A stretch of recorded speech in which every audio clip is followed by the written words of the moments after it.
Sa darating na halalan, tututukan na rin ng COMELEC ang pangangampanya ng mga kandidato sa social media. Patuloy daw kasi ang pagdami ng mga kabataang tumatangkilik sa social media at karamihan sa mga ito ay boboto sa 2016 national and local elections. Nag-uulat si Sara Maniago. Hindi na lamang gastusin sa mainstream media at aktwal na pangangampanya ang sisilipin ng Commission on Elections o COMELEC sa mga kandidato ng May 2016 elections.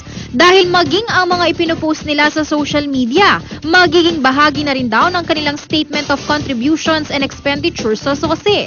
Ayon kay Attorney Emmanuel Ignacio, Assistant Regional Director ng COMELEC Region 3, kasalukuyan ng pinag-aaralan ng komisyon ang mga alituntuning ipatutupad pagdating sa pangangampanya ng mga kandidato gamit ang internet. Isa raw ito sa mga hakbang na ginawa ng COMELEC matapos maitatag ang Campaign Finance Unit. Kung outside of the mainstream media, itong social media, hindi na namin na-monitor yan. So that's the reason why we have seen it in 2010, we have seen it in 2013, na ang pinaka-gray area, yung underground campaigning ang tawag namin doon. Underground campaigning nila is not being done on the mainstream, but it was being done doon sa underground. Anong underground natin doon? These are the social media. Mula sa eleksyon noong 2010, nakita na raw ng COMELEC ang malaking impluwensya ng social media sa halalan. At sa darating na botohan, inaasahang lalaki pa ang epekto nito, lalo na tinatayang nasa 20 milyong kabataang boboto ang tiyak na gumagamit ng internet. Meron tayong isang candidate, sabihin na natin yung vice president natin in 2010, na mahina sa survey, but because of the social media, he won as vice president. Mas malaki kasi ang impact ng social media vis-a-vis with the mainstream. Kasi sa mainstream, passing over lang, hindi masyadong pasin ng mga nanood. But however, in social media, yung tao nakafocus sa internet, no? May technical working group na raw na nakikipag-ugnayan sa Law Department ng COMELEC upang matiyak na konstitusyonal ang ilalatag ng mga tuntunin. Inaasahan na rin ng ahensya ang pagbatikos ng marami paglabas ng mga regulasyon. Marami kami naririnig sa mga, even with those who are bloggers, na dapat daw itong internet, precisely ang gusto daw nila will be a free reign ng ideas. But however, siyempre, anything that is free should be based on our Republic 9006 should also be monitored. Inaasahang ilalabas ng Commission on Elections sa susunod na taon ang mga nabuong alituntunin bago pa magsimula ang campaign period para sa mga national candidates sa February 9. At kahit pa ngayon pa lamang ay kabi-kabila na ang mga post sa iba't ibang social networking sites hinggil sa tila pangangampanya ng mga kandidato, binigyang diin ni Ignacio na walang batas na sumasakop sa premature campaigning. Ako si Sara Maniago, nag-uulat para sa Arangkada Balita. Isinusulong ng Center for Emergency Aid and Rehabilitation Incorporated o CONCERN ang pagkakaroon ng sariling departamento ng gobyerno na tututok sa kalamidad. Ipinanawagan ito ng organisasyon kasabay ng paggunita sa ikalawang taong paghagupit ng Bagyong Yolanda sa Kabisayaan. Kasama sa pagbabalita si Jennifer Salenga.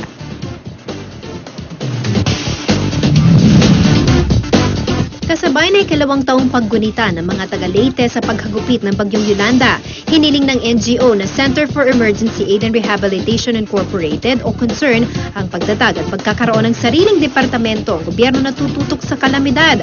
Ito raw ang nais isulong ng organisasyon ayon sa Executive Director ng CONCERN na si Eugene Orejas. Hindi na lamang daw rehabilitasyon sa Eastern Visayas ang dapat bigyang pansin, lalo na't laging nariyan ang posibilidad ng pagtama ng mapaminsalang kalamidad na dala ng climate change. It's about time na ang gobyerno magtayo talaga ng either one, a department o isang tipo na machinery talaga na permanent para i-address ang disaster. Kasi tignan mo, di Yolanda, pagkatapos ng kay Yolanda, yung agapit naman sa bandang Samar naman. O dito naman tayo sa Central Luzon, tinamaan tayo ng Lando. So isipin mo ngayon, halimbawa for Lando, isipin mo yung impact niya ngayon sa usapin ng rice, dahil ito ang rice granary. Laki kagad ang impact sa economy. Nasa National Disaster Risk Reduction and Management Council o NDRRMC ang kasalukuyang trabaho pagdating sa mga usapin ng kalamidad. Pero coordinating body lamang daw ito. Ayon kay Orejas, marami raw usapin sa gobyerno tungkol sa rehabilitasyon sa mga lugar na labis na napinsala sa Eastern Visayas ang hindi pa rin natutugunan. Pero kung mayroon daw isang departamento na mayroong mas detalyadong responsibilidad, may iwasan daw ito. Kailangan din daw pag-aralang mabuti ang Republic Act 10121 o ang Philippine Disaster Risk Reduction and Management Act para sa mas malalimang pagpaplano sa posibleng epekto ng climate change sa bansa. Yung batas. Baka doon sa law, kailangan pag-isipan na from the experience kasi hindi lang naman itong mga Yolanda ang pinag-uusapan na natin.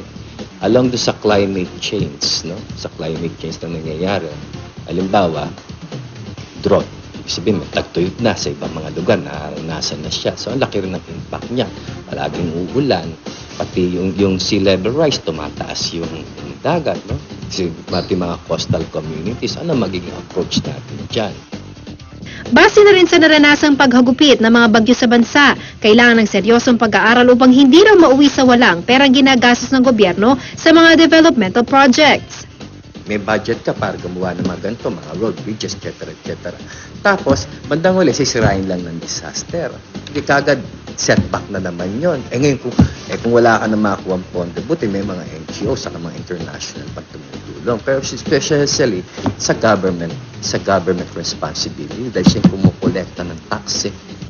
Tulad ng hinaing ng mga nabiktima ng bagyong Yolanda, nababagalan din daw ang concern sa pag-aksyon ng gobyerno. May ginawa siya, pero ko mabagal talaga. Sabihin, doon mag-usap na tayo sa response, tumama yung Yolanda, may mabagal talaga doon, na-late doon ng gobyerno. No?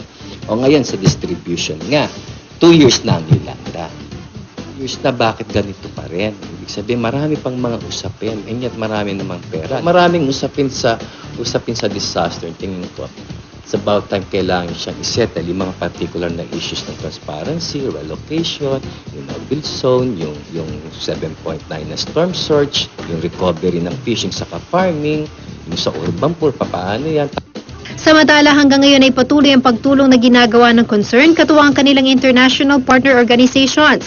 Kabilang sa kanilang naitulong ngayong pagpapagawa ng 2,410 pagbibigay ng livelihood program sa 3,258 na katao.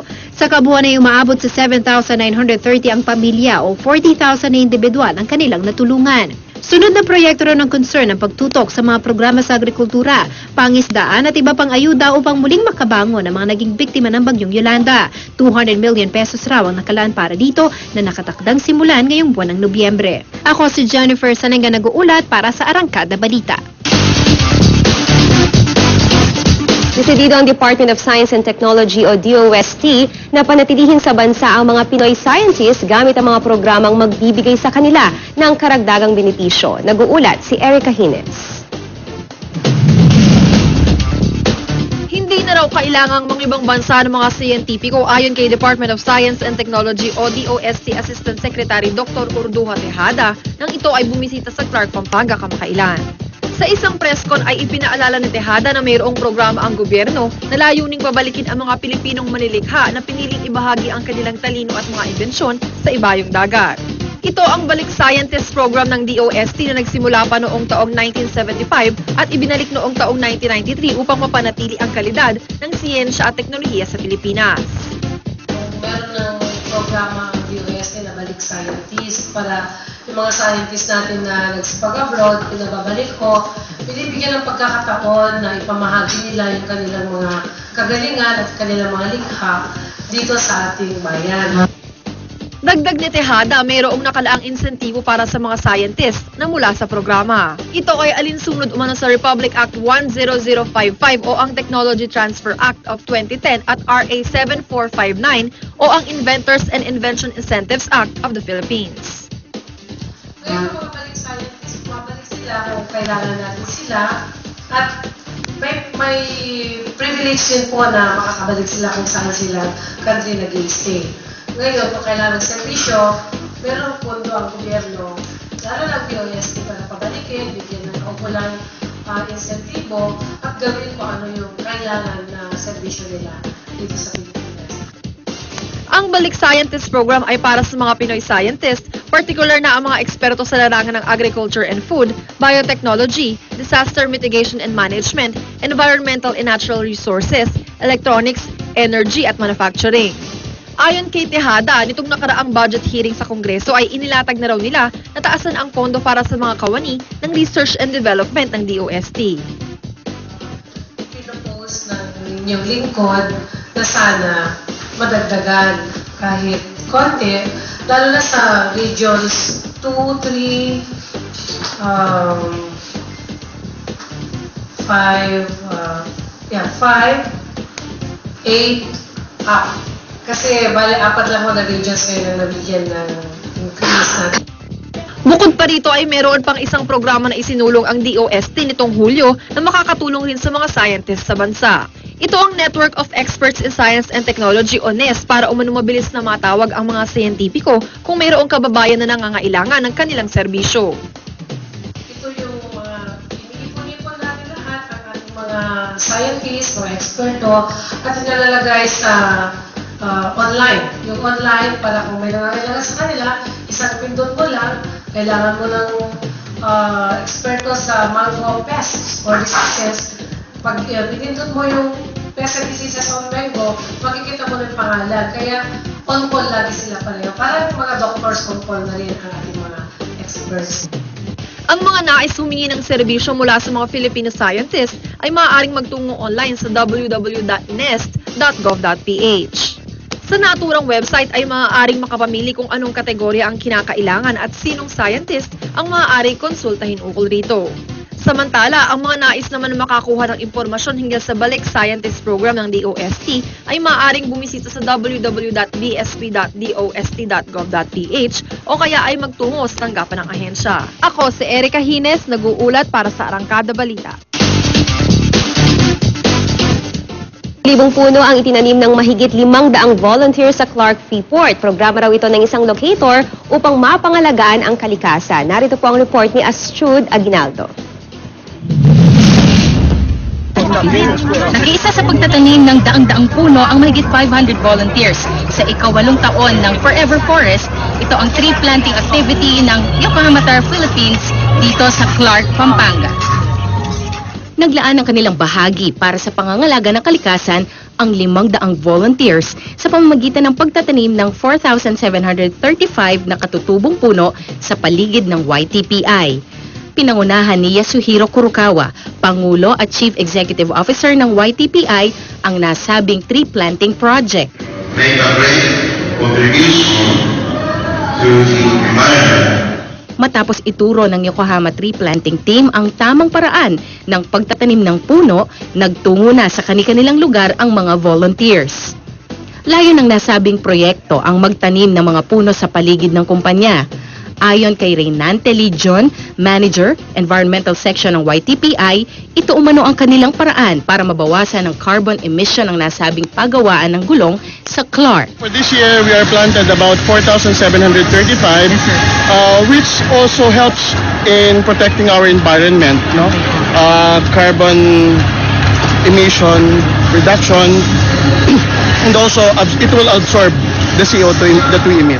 Suportado rin ng mga opisyal ng Department of Environment and Natural Resources, Clark Development Corporation, ilang opisyal ng gobyerno ang naturang proyekto. Malaki po yung tiwala at suporta ng CBC sa mga ganitong programa, sa environment programs, at tulad nga po ng tree planting o Forever Forest ng Yokohama. At maging po sa mga ibang mga locators, sa mga environment programs, ang pamunuan po ng CBC sa panguna ni Atty. Tugade ay buo po ang suporta sa mga iba't ibang klaseng programa na may kaugnayan po sa ating kalikasan. August 2008 nang simula ng Yokohama ang proyekto ng Forever Forest. Sa kasalukuyan, mahigit 38,000 puno na ang kanilang naitanim sa paligid ng kumpanya. Umabot na sa 10,158 square meters na ang lawak ng taunang Forever Forest ng YTPI. Ilan sa mga uri ng puno ay nara, molave, kalumpit, balakat, kamantog, alibangbang, antipolo at iba pa.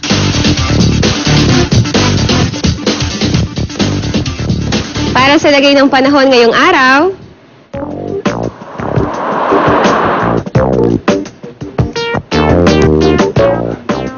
ayon sa daily weather forecast ng Pag-asa, maulap na kalangitan na may mahina hanggang sa katamtamang mga pag-ulan at pulo-pulong pagkidlat pagkulog ang mararanasan sa mga rehiyon ng Cagayan Valley, Kabikulan, Silangang Kabisayaan, Caraga at mga lalawigan ng Aurora at Quezon. Bahagyang maulap hanggang sa maulap na papawiri na may pulo-pulong mga pag-ulan o pagkidlat pagkulog ang iira sa Metro Manila at nalalabing bahagi ng bansa. Sa tamtaman hanggang sa kung minsan ay malakas na hangin mula sa hilagang silangan, ang iira sa hilagang Luzon at ang mga baybaying dagat nito ay magiging katamtaman hanggang sa kung minsan ay maalon. Sa ibang dako ang hangin ay magiging mahina hanggang sa katamtaman mula sa silangan hanggang sa hilagang silangan na may banayad hanggang sa katamtamang pag-alon ng karagatan. Sumikat po ang araw kaninang alas 6:56 ng umaga at ito'y asahan lulubog mamayang alas 6:25 ng gabi.